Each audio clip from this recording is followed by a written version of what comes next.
দীর্ঘ 16 বছর ফ্যাসিস্টদের নির্মম অত্যাচার, নির্যাতন, গ্রেফতার, হত্যা, খুনের মাধ্যমে গণতন্ত্রকে ধ্বংস করে এবং একদলীয় শাসন ব্যবস্থা চিরস্থায়ী করতে চেয়েছিল আওয়ামী শাসক গোষ্ঠী।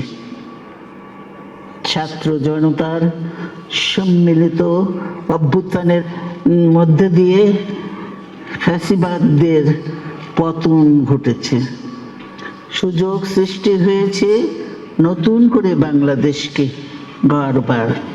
এই আন্দোলনে যারা শহীদ হয়েছেন তাদের জানাচ্ছি আন্তরিক শ্রদ্ধা, আহতদের সমবেদনা। তাদের এই আত্মত্যাগ জাতি চিরকাল মনে রাখবে। গুম, খুন, বিচার বহির্ভূত হত্যার শিকার যারা হয়েছেন তাদের তালিকা প্রস্তুত করতে হবে। দ্রুত বিচারের ব্যবস্থা ও রাষ্ট্রীয় স্বীকৃতি নিশ্চিত করতে হবে।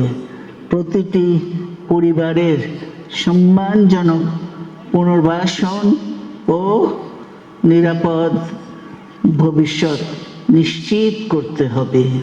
প্রিয় দেশবাসী, আমাদের সামনে যে সুযোগ সৃষ্টি হয়েছে নতুন করে গণতান্ত্রিক ব্যবস্থাকে প্রাতিষ্ঠানিক রূপ দেওয়ার, তা আমাদের দ্রুত সম্পন্ন করতে হবে।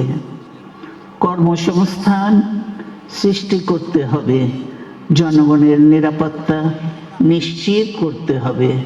সর্বোপরি বাংলাদেশের স্বাধীনতা, সার্বভৌমত্বকে রক্ষা করতে হবে যে কোনো মূল্যে। বীরের এই রক্তস্রোত, মায়ের অশ্রুধারা যেন বৃথা না যায় তা নিশ্চিত করতে হবে। ঐক্য বজায় রাখতে হবে।